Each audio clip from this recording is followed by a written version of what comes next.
Hello and welcome to the Dizziness and Balance video series by the Ear and Balance Institute. I am your host, Dr. Gerard Gianoli, and I am a board-certified neuro-otologist.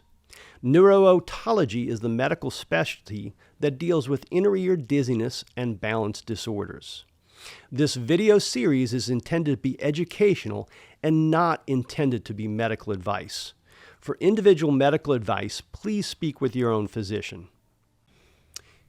If you've ever heard of someone who has loose crystals in their ear, or crystals causing you to have vertigo and dizziness, that's exactly what we're going to talk about in this video. The official name is Benign Paroxysmal Positional Vertigo.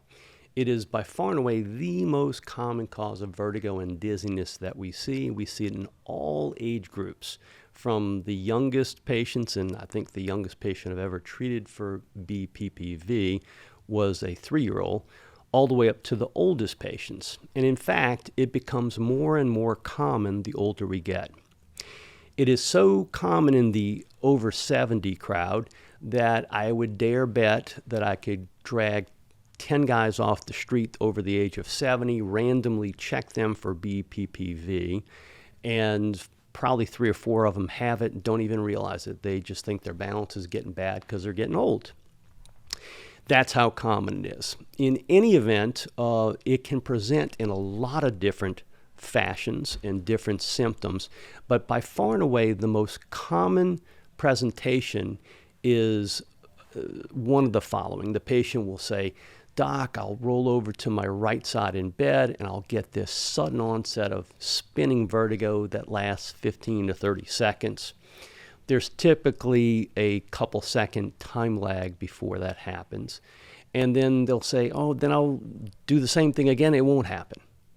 Another very common scenario is the first thing in the morning dizziness. The patient will get out of bed and they'll go to the bathroom, and after they've taken about 3 or 4 steps, boom, it suddenly hits them. Sometimes it can be violent enough that it'll throw them to the ground and they'll fall. But again, it typically lasts 15 to 30 seconds. Although when it's happening, it can seem like an eternity, especially if it's the first time that's ever happened to you. Another scenario is looking up at the top shelf in your kitchen or what have you. That's a very common scenario, and looking down. Those are extremely common.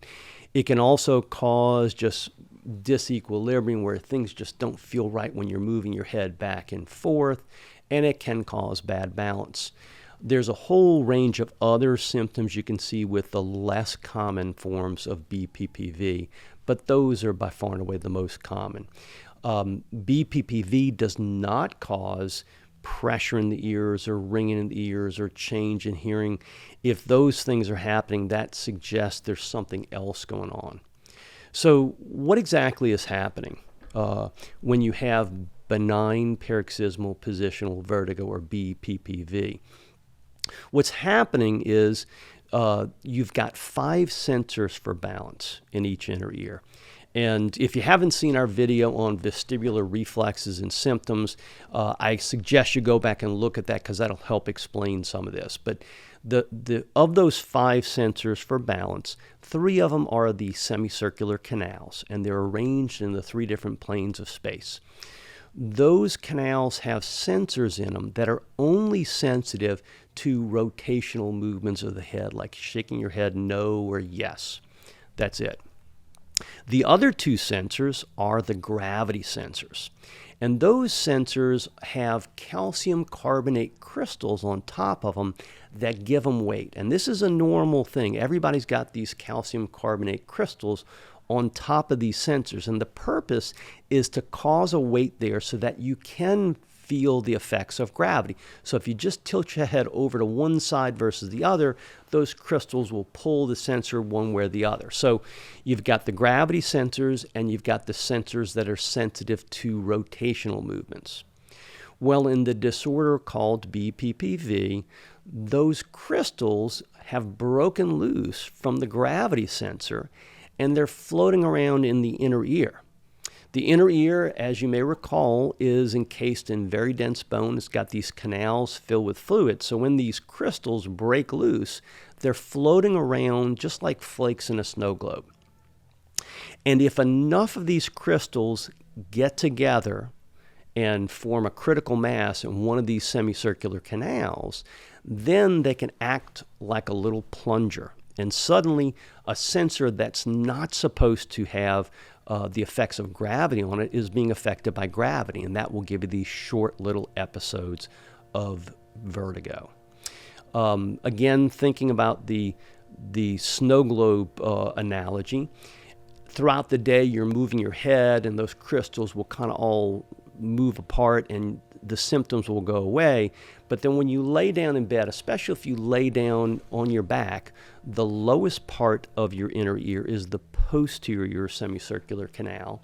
And those crystals, inevitably just like the snow globe, will fall down all the way to the bottom of the inner ear, which is the posterior semicircular canal. That's why when you first get up in the morning or you roll over in bed, it's so common to get the symptoms. You can get them at other times. It's just that's by far and away the most common cause. When we look at BPPV, there's sort of two different types. There's primary and then there's secondary. Primary means that's all you got. There's nothing else going on with your inner ear. And this is mainly the over 70 crowd. And for the most part, what's happening is their inner ear is just like everything else, it's starting to kind of fall apart, to be honest with you. The inner ear, those crystals are getting more fragile, they're breaking loose. In this group, we find a higher incidence of BPPV in patients who have osteoporosis and vitamin D deficiency. So, consequently, we do see a higher incidence of this in women.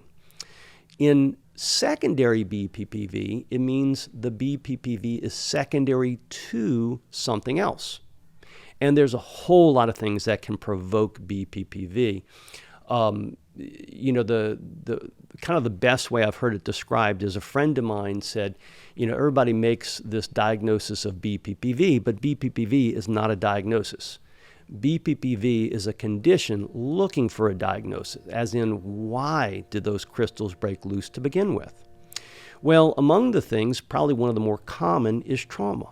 When someone gets hit in the head, that sudden acceleration, deceleration can shear off the crystals and they can wind up getting dispersed around the inner ear and cause BPPV. But there's a whole bunch of other inner ear disorders that can cause that. You can see it in Meniere's disease, in perilymphatic fistulas, superior canal dehiscence, migraines, very common after vestibular neuritis, and just about any inner ear disorder you can name, it has been associated with benign positional vertigo. Consequently, when someone has BPPV, the doctor really should be asking themselves, not just do they have BPPV, but what caused it? And in a subsequent video, we're going to talk about atypical forms of BPPV, and we're also going to talk about treatment, which can be fairly straightforward, but can actually be complicated at other times. And that's the first part for BPPV. Thank you.